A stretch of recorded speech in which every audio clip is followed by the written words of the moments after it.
രാമചന്ദ്രൻ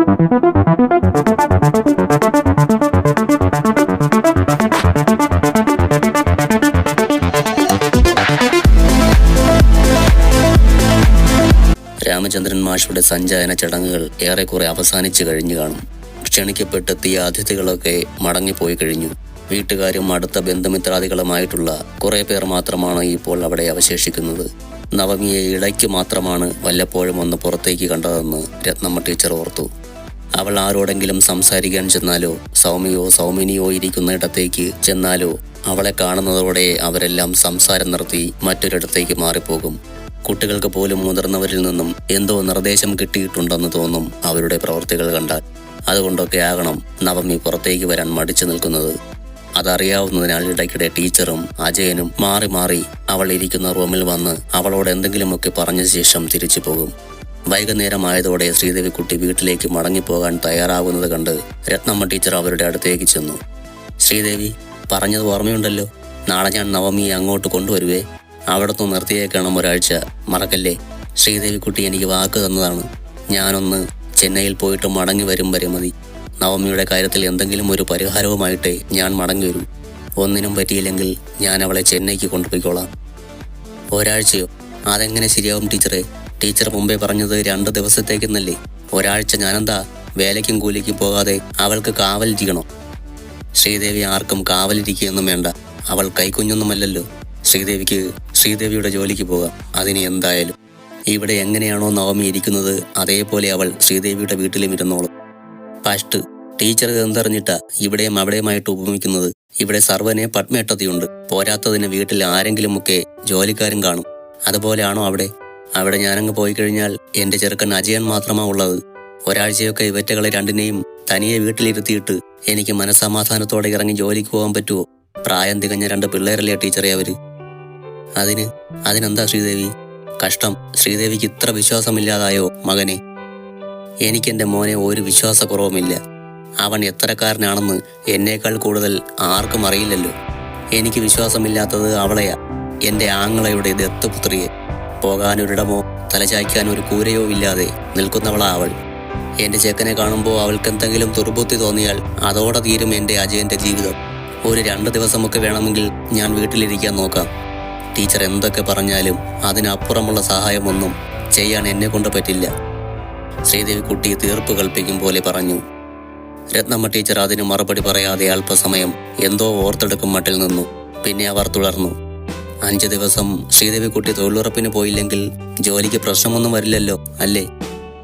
അതില്ല. ചിലപ്പോൾ അതിനേക്കാൾ വലുതും നടന്നെന്ന് വരും. എനിക്കും എൻ്റെ ചെറുക്കനും മാത്രമല്ല, രത്നമ്മ ടീച്ചർ കൊണ്ടുവന്ന് ഏൽപ്പിക്കുന്ന സാധനത്തിനും 3 നേരം മൃഷ്ടാനം ഉരുട്ടി വിഴുങ്ങാൻ പറ്റിയെന്ന് വരില്ല. ഞാൻ വയസ്സാങ്കാലത്ത് ഇറങ്ങിപ്പോയി ജോലി ചെയ്തില്ലെങ്കിൽ ഈ ഒരു കാര്യം സംഭവിച്ചെന്ന് വരും. വിശപ്പിലും വലുതല്ലല്ലോ ജോലി. അത് ശ്രീദേവിക്കുട്ടി എനിക്ക് വിട്ടേര്. 5 ദിവസം ശ്രീദേവിക്കുട്ടി പണിക്ക് പോകാതെ വീട്ടിലിരുന്നാൽ 10 ദിവസത്തെ തൊഴിലുറപ്പ് കൂലി ഞാൻ കൈയോടെ തന്നോളാം, പോരെ? താൻ കേട്ടത് ശരിയാണോ എന്ന അർത്ഥത്തിൽ അവർ രത്നമ്മ ടീച്ചറുടെ മുഖത്തേക്ക് നോക്കി. രത്നമ്മ ടീച്ചർ എന്നെ വിശ്വസിച്ചോളൂ എന്ന് പറയും പോലെ അവരുടെ കൈ പിടിച്ചമർത്തി. ആ പ്രശ്നം അവിടെ പരിഹരിക്കപ്പെട്ടതിൻ്റെ ആശ്വാസത്തിലായിരുന്നു രത്നമ്മ ടീച്ചർ. അവർ തിരികെ നടന്ന നവമിയുടെ അടുത്തേക്ക് പോകാൻ നേരം ശ്രീദേവിക്കുട്ടി പിന്നിൽ നിന്നും വിളിച്ചു പറഞ്ഞു. ഗതികേട് കൊണ്ടാ ടീച്ചറെ, ജോലിക്ക് പോകാതെ പറ്റില്ല. ജോലിക്ക് പോയാൽ തന്നെ കിട്ടുന്ന 10-100 രൂപ കൊണ്ട് എന്താകാനാ?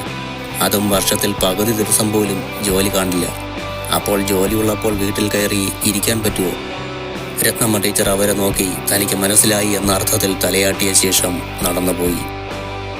രാത്രി ഉറങ്ങാനുള്ള തയ്യാറെടുപ്പിലായിരുന്നു പത്മപ്രിയ. ബെഡിൽ സൗമിനിയുടെയും മക്കൾ രാവിലെ മുതൽ കയറിക്കിടന്ന് കളിയായതിനാൽ ബെഡ്ഷീറ്റ് മുഴുവൻ മുഷിഞ്ഞിട്ടുണ്ടായിരുന്നു. ശ്രീകുമാറിന്റെ കുഞ്ഞുങ്ങൾ നിമിഷയുടെ പപ്പയോടൊപ്പം രാവിലെ തന്നെ സ്ഥലം വിട്ടതിനാൽ അവർ ഈ കൂട്ടത്തിൽ പെട്ടിട്ടില്ല. പത്മപ്രിയ മുഷിഞ്ഞ ബെഡ്ഷീറ്റ് മാറ്റി പുതിയൊരെണ്ണം എടുത്ത് വിരിച്ച ശേഷം പില്ലോ കവറുകളും മാറ്റിയിട്ടു. പിന്നെ ചെന്ന് AC ഓഫ് ചെയ്ത ശേഷം ഫാൻ ഏറ്റവും കുറഞ്ഞ സ്പീഡിലിട്ടു. വൈകുന്നേരം മുതൽ AC ഓൺ ചെയ്തിട്ടിരിക്കുന്നതിനാൽ മുറിക്കകം നന്നായി തണുത്തുറഞ്ഞിരുന്നു. പത്മപ്രിയ ബാത്റൂമിലേക്ക് കയറിപ്പോയി മുഖം കഴുകി തുടച്ചു വന്നപ്പോഴാണ് വാതിലിൽ മെല്ലെ തട്ടുന്ന ഒച്ച കേട്ടത്. സൗമിനിയും ഇപ്പോഴാണല്ലോ ഇവിടെ വന്നിരുന്ന കാര്യം പറഞ്ഞ ശേഷം മടങ്ങിപ്പോയതെന്ന് അവർ ഓർത്തു. പിന്നെ ആരാകും ഇത്? സാധാരണ ശ്രീകുമാറാണ് വാതിലിൽ തട്ടി അനുവാദം ചോദിച്ച ശേഷം എവിടേക്കും കടന്നു വരുന്നത്. വാതിൽ ഓടാമ്പലിട്ടിട്ടില്ല മോനെ, കയറി വാടാ. പത്മപ്രിയ ബെഡിലേക്ക് ഇരുന്നു കൊണ്ട് പറഞ്ഞു.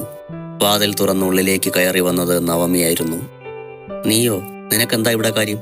കടകടി പുറത്ത്. നവമിയെ കണ്ടതോടെ ദേഷ്യം കൊണ്ട് അവരുടെ മുഖം ചുവന്നു. അമ്മേ. നവമി അവരെ നോക്കി തൊഴുതു. മിണ്ടരുത് നീ എന്നോട്. നിന്റെ ഈ ചീഞ്ഞളഞ്ഞ നാവുയർത്തി എന്നെ അങ്ങനെ വിളിക്കരുത്. എനിക്കിഷ്ടമല്ല നീ എന്നെ അമ്മയെന്ന് വിളിക്കുന്നത്. അവർ ചീറി. ഒരിക്കൽ കൂടി മാത്രം ഞാൻ അമ്മയെന്നൊന്ന് വിളിച്ചോട്ടെ അമ്മേ. ആരോരും അല്ലാതിരുന്നിട്ടും ഈ വീട്ടിൽ എനിക്ക് അഭയം തന്നത് അമ്മയല്ലേ? 18 വർഷം ഞാൻ ഈ മുഖത്ത് നോക്കിയല്ലേ അമ്മയെന്ന് വിളിച്ചത്. പെട്ടെന്നൊരു നിമിഷം അതെല്ലാം നിർത്തിക്കോണമെന്ന് പറഞ്ഞാൽ ഞാൻ എങ്ങനെയാ അമ്മേ? നവമി വിതുമ്പിപ്പൊടിഞ്ഞു. മതിയടി പൂങ്കണ്ണീർ കാണിച്ചത്. നിന്റെ ഈ കണ്ണീർ നശിപ്പിച്ച് കളഞ്ഞത് എൻ്റെ 18 വർഷങ്ങളാ. അതറിയില്ലേ നിനക്ക്? എന്നിട്ട് അവൾ വന്നു നിന്ന് 18 വർഷം അമ്മയെന്ന് വിളിച്ചതിൻ്റെ കൂലി ആവശ്യപ്പെടുന്നു. നീ എന്താടി കരുതിയത്? എൻ്റെ ഭർത്താവ് നിന്നെ കൊണ്ടുവന്ന് ഇവിടെ പ്രതിഷ്ഠിച്ചപ്പോൾ ഞാൻ മനസ്സോടെ അത് സമ്മതിച്ചു കൊടുത്തതാണെന്നോ?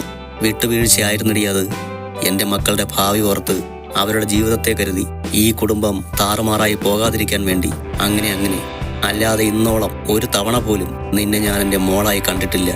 നിന്നെ ഒരു വട്ടമെങ്കിലും ഞാൻ അങ്ങനെ വിളിച്ചിട്ടുണ്ടെങ്കിൽ അതെൻ്റെ ഗതികേട്. ഇനി അത് ഈ ജന്മത്ത് തുടരാൻ ഞാൻ ഉദ്ദേശിക്കുന്നില്ല. നാണമില്ലടി നിനക്ക്? എത്ര ആട്ടി ഓടിച്ചാലും പോകാതെ പിന്നെയും എൻ്റെ മുമ്പിലേക്ക് വരാൻ.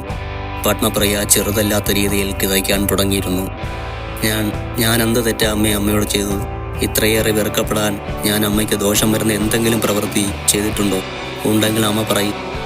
ഇല്ലേടി. ഇല്ലെങ്കിൽ പിന്നെ പിഴച്ചുണ്ടായ നിന്റെ ജന്മം ആഘോഷമാക്കാൻ നീ എന്തിനാടി എൻ്റെ ജീവിതം തിരഞ്ഞെടുത്തത്? എന്തിനാടി നിന്നെ ഇവിടേക്ക് തന്നെ കെട്ടിയെടുത്തത്? ഞാനാണോ അമ്മയെ തെറ്റുകാരി? ഈ ഭൂമിയിൽ ഞാൻ ജനിച്ചു പോയി എന്നൊരു കുറ്റമല്ലാതെ വേറെന്താ തെറ്റാ അമ്മേ ഞാൻ എല്ലാവരോടും ചെയ്തത്? അതുപോലും എൻ്റെ കുറ്റം കൊണ്ടാണോ? അറിവില്ലാത്ത പ്രായത്തിൽ ആരാരോ നയിക്കപ്പെട്ട് ഞാൻ എത്തിച്ചേർന്ന ഒരിടം മാത്രമല്ലേ അമ്മ ഇത്? അല്ലാതെ അമ്മയുടെ ജീവിതം തകർക്കണമെന്നോ ഈ കുടുംബത്തിൽ അശാന്തി ഉണ്ടാക്കണമെന്നോ കരുതി ഒരിക്കൽ പോലും ഞാൻ പ്രവർത്തിച്ചിട്ടില്ല. ഈ അവസാന നിമിഷമെങ്കിലും അമ്മ എന്നെ വെറുക്കല്ലേ അമ്മേ? ഞാൻ അമ്മയുടെ കാല് പിടിക്കാം. നവമി അവരുടെ കാലിൽ തൊടാൻ നേരം അവർ പിന്നിലേക്ക് മാറി. തൊട്ടുപോകരുത് നീ എൻ്റെ ശരീരത്തിൽ. നീ എന്താടി പറഞ്ഞത്? ഈ അവസാന നിമിഷത്തിലെന്നോ? അതേടി, ഇത് അവസാന നിമിഷമാ.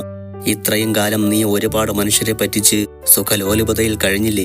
അതിന്റെ അവസാനമാണിത്. കഴിഞ്ഞ 18 വർഷം പത്മപ്രിയ നീ കാരണം ഒഴുക്കിയ കണ്ണീരിന് നീ അനുഭവിക്കാൻ തുടങ്ങുക. ഓർത്തോ, ദൈവം അതിനെല്ലാം നിന്നോട് എണ്ണി കണക്ക് ചോദിച്ചിരിക്കും.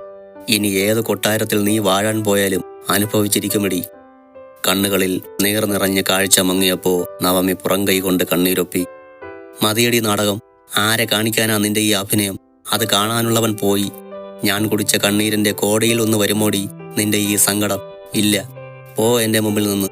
ഏത് നരകത്തിൽ പോയാലും നിന്നെ അനുഗ്രഹിച്ചയക്കാൻ പത്മപ്രിയയ്ക്ക് ഈ ജന്മം പോരാതെ വരും. അവർ അവളുടെ മുഖം കാണാതിരിക്കാനായി കണ്ണുകൾ അടച്ചു. ഇനി നിന്നിട്ട് ഒരു കാര്യവുമില്ലെന്ന് നവമിക്ക് തോന്നി. നാളെ താൻ ഈ വീട്ടിൽ നിന്ന് പോകും മുമ്പേ അമ്മയോട് യാത്ര ചോദിക്കണമെന്ന് കരുതി വന്നതാണ്. നവമി മെല്ലെ തിരിഞ്ഞു നടന്നു. പുറത്തിറങ്ങുമ്പോൾ അവിടെ സൗമിനിയും നിൽപ്പുണ്ടായിരുന്നു. നീ എന്തിനാടി അമ്മയെ കാണാൻ വന്നത്? അമ്മയ്ക്ക് നിന്നെ കാണുന്നത് ഇഷ്ടമല്ലെന്ന് നിനക്കറിയരുതോ? പിന്നെന്തിനാ ഇങ്ങോട്ട് വന്നത്? സൗമ്യ അവളോട് ദേഷ്യത്തിൽ തിരക്കി. ഞാൻ അമ്മയോട് യാത്ര പറയാൻ. നവമി ഷാളിന്റെ തുമ്പി ഉയർത്തി മുഖം തുടച്ചു. യാത്ര പറയാൻ നീ എന്താ രാത്രിയിൽ എങ്ങോട്ടെങ്കിലും ടൂർ പോകാൻ നിൽക്കുവാണോ? സൗമിനി പരിഹസിച്ചു. നവമി മറുപടി പറയാതെ നിൽക്കുന്നത് കണ്ട് അർത്ഥവത്തായി ഒന്ന് മൂളിയ ശേഷം അവർ പത്മപ്രിയയുടെ റൂമിലേക്ക് ചെന്നു. എന്താ അമ്മേ ഇവിടെ ഉച്ചത്തിലുള്ള സംസാരം കേട്ടത്? അവളെന്തിനാ ഇപ്പോൾ ഇവിടെ വന്നിട്ട് പോയത്? സൗമ്യ ചെന്ന് അമ്മയുടെ അടുത്തേക്ക് ഇരുന്നു കൊണ്ട് ചോദിച്ചു. നാളെ മുതൽ അവൾ ശ്രീദേവി തമ്പുരാട്ടിയുടെ വീട്ടിൽ പൊറുതിക്ക് പോവല്ലേ? അപ്പോൾ എൻ്റെ അനുഗ്രഹം വേണമെന്ന്. ഞാൻ കൊടുത്തിട്ടുണ്ട് അവൾക്ക് അനുഗ്രഹം. ഗതിയില്ലാത്ത ജന്മം. അവൾക്ക് അനുഗ്രഹമല്ല കൊടുക്കേണ്ടത്, കരണം തീർത്ത് 2 പൊട്ടീര. എന്നിട്ട് ഈ നിമിഷം ഇവിടെ നിന്ന് ഇറങ്ങിക്കോണമെന്ന് പറയണമായിരുന്നു. സൗമ്യ പുറത്ത് നവമി പോയ വഴിയെ നോക്കി നിന്ന് പറഞ്ഞു. അജയൻ ഓട്ടോ കൊണ്ടുവന്ന് ഗേറ്റിന് വെളിയിൽ നിർത്തിയിട്ട് രത്നമ്മ ടീച്ചറോട് പറഞ്ഞു. ടീച്ചർ പോയി നവമിയെ കൂട്ടിക്കൊണ്ടുപോവാ. ഇന്നലെ മുതൽ ആ വീട്ടിലുള്ള എല്ലാവർക്കും എന്നോടും അമ്മയോടും പകയായി കാണും ഞങ്ങൾ അവളെ സംരക്ഷിക്കുന്നതിൽ. എന്നെ കണ്ടാൽ ആരെങ്കിലും പൊട്ടിത്തെറിക്കാനും സാധ്യതയുണ്ട്. എന്തിനാ വെറുതെ ഒരു സീൻ ഉണ്ടാക്കുന്നത്? അവൻ പറയുന്നതിൽ കാര്യമുണ്ടെന്ന് തോന്നിയതിനാൽ രത്നമ്മ ടീച്ചർ അതിന് മറുപടി പറയാതെ ഓട്ടോയിൽ നിന്നിറങ്ങി വീട്ടിലേക്ക് ചെന്നു. മുൻവാതിൽ തുറന്നിട്ടിരിക്കുകയാണെങ്കിലും അവിടെങ്ങും ആരുമുള്ള ലക്ഷണവും കാണാനില്ല. ഏതോ റൂമുകളിൽ അടക്കിപ്പിടിച്ച സംസാരമോ ഒച്ചയനക്കങ്ങളോ ഉണ്ടെങ്കിലും വാതിൽ അടഞ്ഞു കിടക്കുകയാണ്. പത്മപ്രിയയുടെ റൂമിന്റെ വാതിലിൽ അവർ തൊട്ടു നോക്കിയെങ്കിലും അതകത്തു നിന്നും ലോക്ക് ചെയ്തിരിക്കുകയായിരുന്നു. രത്നമ്മ ടീച്ചർ നവമിയുടെ റൂമിലേക്ക് ചെന്നു. കയ്യിൽ ചെറിയൊരു എയർ ബാഗും പിടിച്ച് അവൾ കാത്തിരിക്കുന്നുണ്ടായിരുന്നു. രത്നമ്മ ടീച്ചർ അവിടെ ഇരുന്നു കൊണ്ട് തന്റെ ഫോണിൽ നിന്ന് പത്മപ്രിയയെ വിളിച്ചു നോക്കി. കോൾ പകുതി എത്തും മുമ്പേ കട്ടായിപ്പോയി. ആർക്കും നിന്നെ കാണണ്ട, നീ പോകുന്നത് അവർക്ക് കാണണ്ട, നീ ആരോടും യാത്ര പറയുന്നത് പോലും അവർ ഇഷ്ടപ്പെടുന്നില്ല, അതാണ് അവരെല്ലാം മാറി നിൽക്കുന്നത്. ശരിക്കും പറഞ്ഞാൽ ഇതുപോലൊരിടത്തു നിന്നുള്ള രക്ഷപ്പെടലാ മോളെ ഇത്. ഒന്നുമല്ലെങ്കിൽ അവിടെ അജയനുണ്ടല്ലോ, വാ എണീക്ക്, പോകാം. രത്നമ്മ ടീച്ചർ അവളെ പിടിച്ചെഴുന്നേൽപ്പിച്ച് മുന്നേ നടന്നു.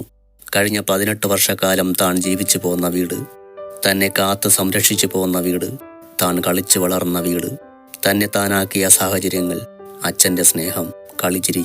ഒരു നിമിഷം കൊണ്ട് നവമിയുടെ മനസ്സിലൂടെ 100 ഓർമ്മകൾ കടന്നുപോയി.